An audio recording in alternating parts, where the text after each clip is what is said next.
Crypto Decrypted.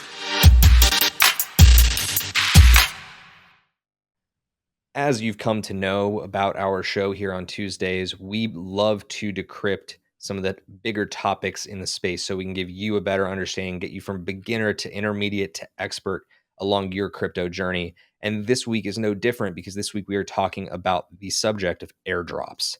So, first and foremost, Richard, tell the folks a little bit about what is an airdrop.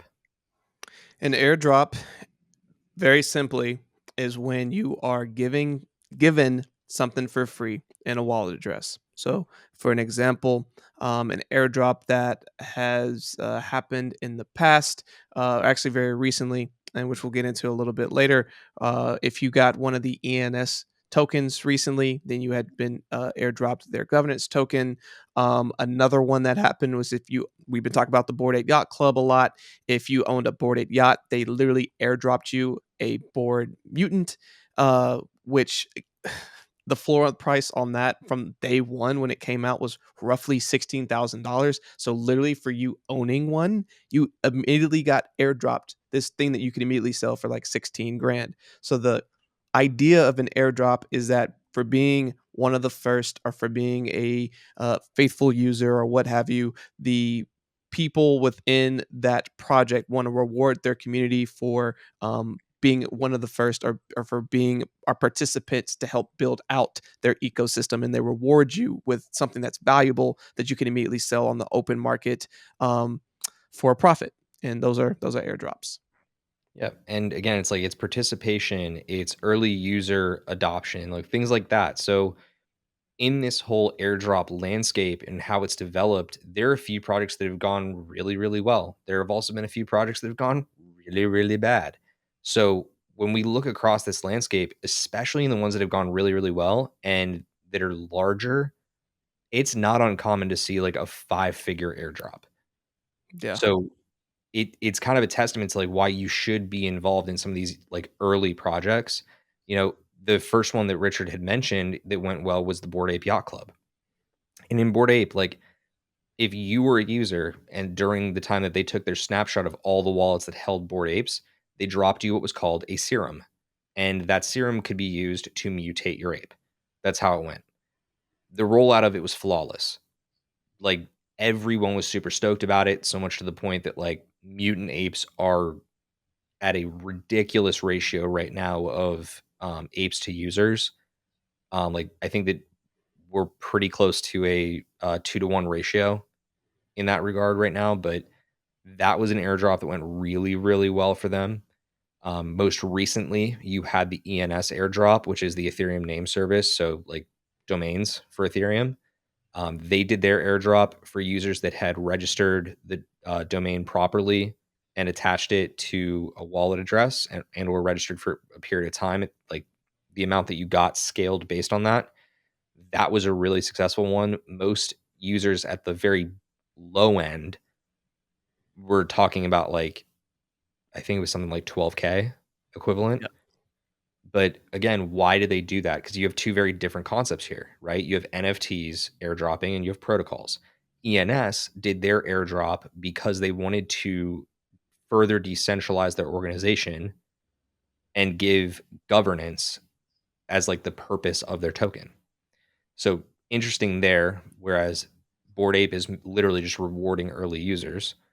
And then last but not least, you have dexes. So again, similar thing. They're finding utility for these tokens, but at the same time, it's for governance. So you had both DYDX, which is an exchange, I believe, on Polygon, right? I think so. And then you have Uniswap, which is an exchange, of course, on Ethereum. Both of these, their tokens originated from airdrops.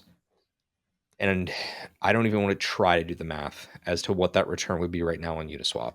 So really quickly, and only reason I want to add this is because most airdrops as well are typically multipliers and super high multipliers on what the original investment to be an early adopter was. For example, you could have minted a Bored Ape yacht when it first came out, and if you did, God bless you, for hundreds of dollars. Now the floor on a Bored Ape yacht is thousands of dollars. I think actually six Yeah, figures. it's 6 figures. 6 figures, right? And so literally, that's the kind of multiplier that's there. Even when you think about ENS, roughly how much did it cost to get one ENS, Steve? Why you gotta out me like that, man? I'm just I trying to wa show the examples of I multipliers. okay, I wasn't looking to publicize it, but yeah, you could have gotten your ENS token for as low as I think it was like it's only a couple bucks to buy the domain if it's available, but then like you can register it for a certain period of time like a normal domain, like whether you want it for a year or 2 years on into the future.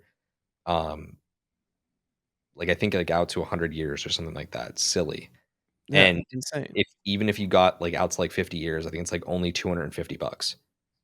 So again, the multiplier on that, absolutely insane. You look at Uniswap when it first came out on Coinbase was worth a couple, it wasn't even a dollar. I believe it was a couple cents, maybe what, 10 cents, 20 cents, something like that. Yeah, And when you got airdropped, you got thousands of dollars. So airdrops, typically when you get them, are ridiculous multiples on top of early investors. And the reason that these communities do that is because they've been able to grow at such an outrageous rate. They think it's an actual genuine thank you for helping us get here, and here's why you want to stay with us as we go into this next phase.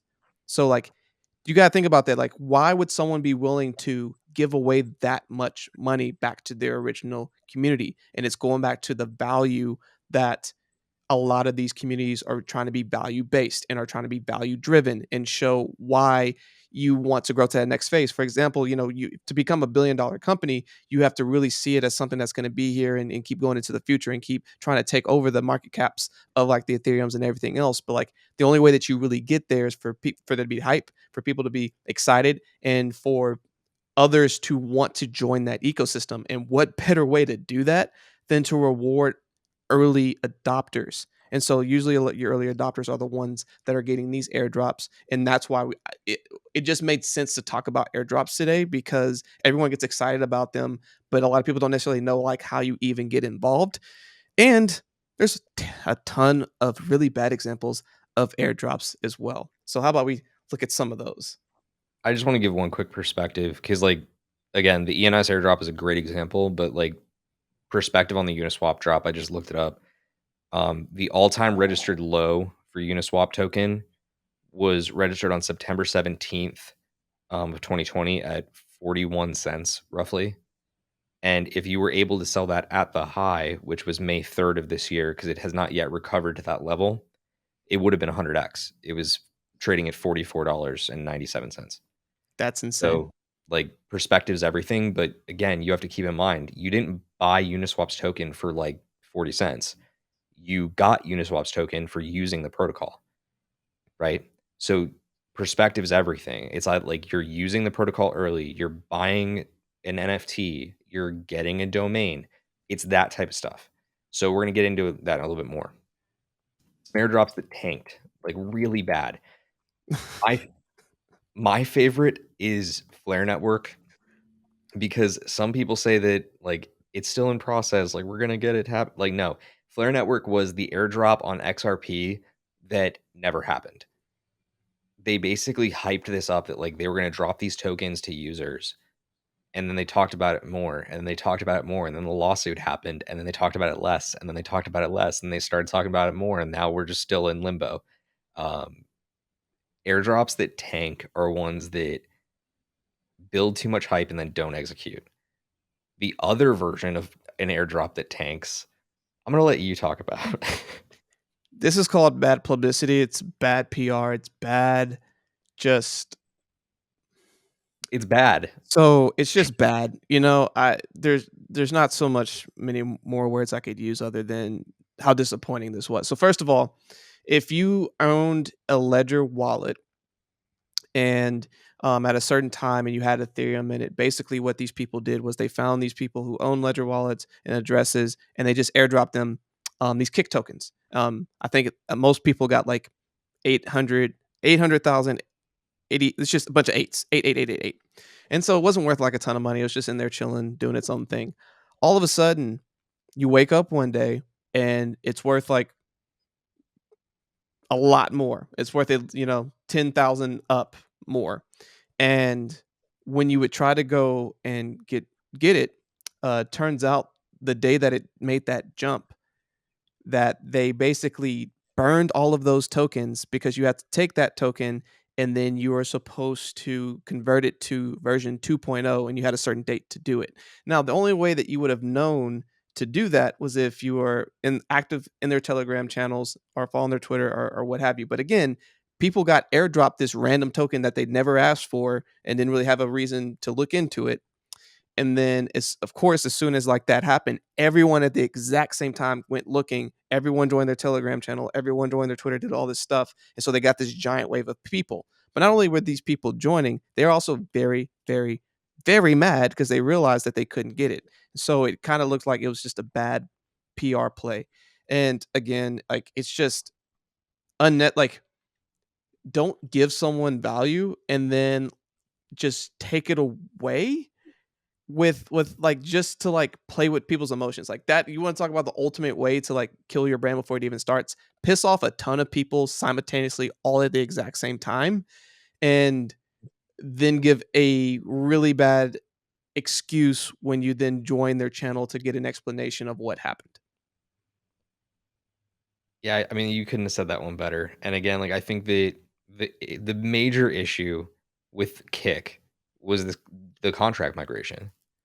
Like that was it. Like it could have been really successful, but the team just botched it. You know, if you want to ruin your PR really quickly, do it that way. But otherwise, like there's a model out there that works. You know, like you should be thinking about it from that perspective. Is like, okay, how did successful projects deploy? Then follow that model. What projects deployed? What were they doing before they deployed? I should be watching for that. But need a quick disclaimer first, right? You have to be skeptical about a lot of these because once word of an airdrop gets out, all of the phishing links come out. So All of you them. have to be reasonably skeptical about any links that you ever see in crypto, whether it's associated with an airdrop or not. But especially in the case of airdrops, you could easily be getting phished. So please stay skeptical of this stuff because you don't want to get hacked and you don't want to ever give out your private seed. Well, I'm sorry, your private keys or your seed phrase. Very, very important security reminder there. But Richard, Absolutely. tell me a little bit about this because like we have two big questions associated with airdrops. The first of which is, are there other ways besides airdrops to get free crypto? 100%. And before I answer that, really quickly, just going back to this, the clicking links. A prime example is that is if you buy certain NFTs, if you go into your OpenSea or you go somewhere else and you all of a sudden see this random NFT, that could be a really quick, easy, quick clickbait way to get fished. So be very careful if you all of a sudden randomly get these random NFTs chilling in your NFT portfolio. So I just want to give a real quick example of that. Yeah, don't sell them, don't buy them, just hide them. That's what I keep telling people. And like I even talked to my brother about that today because he said that he got one of them today and I just said, "Look, if it's already hidden, great. Otherwise, hide it, call it a day, don't look at it." Yep. I also tell him to do that with Bones Club, but that's just between you and me. So so anyway, are there Story for other another day. yeah, The other seriously. ways to get free crypto, one of the easiest ways, especially if you're a US citizen, if you're on Coinbase, you go to Coinbase Earn. Coinbase Earn literally teaches you about the newest cryptos that are coming on its platform, and they pay you to literally learn. That's right. You get free crypto money for learning about the project, the protocol, security token, whatever it is. And you a couple things. You can buy it and hold on to it and just see if it appreciates, or you literally can go and do that. You can convert it into another crypto that you want to. And it's a really quick way to make 20 bucks, 50 bucks, 100 bucks, whatever it is. Just it's free money. And then I'll let you speak to staking. Yeah, the second way to get it is by staking the crypto that you already have. So again, preface, you need to have crypto to be able to get free crypto via this mechanism, but that would be by staking whatever assets you currently hold, whether it's like USDC, USDT, Bitcoin, Ethereum, you pick. You can go into any one of these protocols, which if you're on YouTube, you're watching this with us, we have up on screen Celsius Network, Nexo, BlockFi, and Injective Protocol. All of them will reward you at a much higher annual percentage yield than any bank will on your normal money. So it's basically just you're generating interest on what you are depositing into these wallets in a lot of cases, or these staking protocols. So two really easy ways there to get your hands on some free crypto. But there's one bigger question, right? Obviously, these airdrops that have already happened, you can't cash in. They're behind you. Sorry, Rich, you can't go buy an ENS domain and pick up a whole bunch of ENS right now. I Um, wish. jokes on us because we had that conversation the day it happened. So, what are some airdrops that could be coming soon? That's the big question right now. There's a really great resource online that I will try to find and put in the show notes that details all of these speculated airdrops that are coming. The truth is that that's all it is. It's speculation right now. But there is one project that is massive that very likely has an airdrop coming soon, and that is Metamask. So, real quick, Richard, what is Metamask and how does it fit into all of this? So MetaMask is a wallet that lives on Chrome and a couple other places, but ultimately it's a web browser first wallet for crypto. And one of the easiest ways you can do it, you usually start on the Ethereum blockchain, but then you can add other things like Binance Smart Chain, Matic, some others. Um, but again, what you do is you're able to take a lot of, and usually this is the entry point into getting the NFTs because most people go through OpenSea. You go on like a Coinbase, crypto.com, whatever it is, buy some Ethereum, then you're going to send it to your MetaMask wallet address. And then from your MetaMask wallet address, you connect that to like OpenSea, then you buy your first NFT. So MetaMask is usually that first wallet, that first bridge into getting you into the world of altcoins, uh, especially because if you want to use like Uniswap and other stuff like that. And then it's your other bridge into the NFT world. So MetaMask is one of the most popular, like we dropped earlier. I think they have over 26 million users now. It's like one of the most popular, worldwide uh, crypto wallets, especially as relates to the Ethereum blockchain. Yep. So that's a quick primer on what MetaMask is. And as I kind of have referred to it in the past, like it's your gateway drug to DeFi. But really, with MetaMask, the big utility of it just came out in like the last 6 months or so. And that's that you now have a swap protocol built into MetaMask. So directly in your MetaMask, from the very first page where you look and see what assets you have and what Ethereum you have, there is now an option next to buy and sell that says swap. So you can convert ETH directly in the MetaMask wallet to whatever other tokens you want to buy at a given moment. And it actually is aggregating those price inputs from a number of different sources. It's not just like now MetaMask has a DEX. It's taking it from like 1inch and Uniswap and SushiSwap and like a whole bunch of others to get you the best exchange with like less slippage in terms of like how that exchange executes. Best Um, liquidity you can get. yeah, the best liquidity you can get. So the current theory is that if you want to be rewarded for a mask token once they decide to drop it, you have to go into MetaMask and start doing a couple of swaps. Not saying that you have to pay, a whole bunch to do it. Like, of course, there's fees associated, but realistically, it's probably worth it to open a couple of different MetaMask wallets and do a couple $100s in transactions. Because if you can do and afford to do that, it could pay you 10K plus for every single wallet. I mean, that just could be absolutely insane. So to me, I'm like already planning on dividing up into a couple different wallets outside of my hardware wallet. But I would recommend looking into it more because their developer community has been talking about it a lot more lately. And even the head of Consensus, who owns MetaMask, has been talking about how they're planning on decentralizing more and more of the projects that they own, MetaMask being one. Yeah. So, And on that, again, just a quick reminder: do your own research. We are not giving financial advice. We're telling you things that we personally are doing in our own opinions on things that are out there. So again, whatever you decide to do, that is your decision. One of the things that we are looking at as we look into the community and everything else as opportunities of potential airdrops, this seems like it could be one. It's not guaranteed. There's no 100%. There's no guarantee that this will happen. But there's a strong likelihood that it points to that. It could. yep. And again, I think that's really important that we continue to own that. I've been doing a really bad job of bringing it up at the beginning of the show. I've in the past said that we are your financial speculators and your crypto commentators. That is very true here. Do not ever take what we say as financial advice. We're just giving you our opinions. So, with that being said, do you have anything else that you want to add on airdrops? No, I think we did a great job of covering it all, and it's a great thing to get. It's one of the greatest gifts you can ever get. You'll literally brag to your friends about it because it puts a smile on your face when you wake up and have a solid amount of money in there that wasn't there before, and you did not a whole lot to do it other than being a part of a community.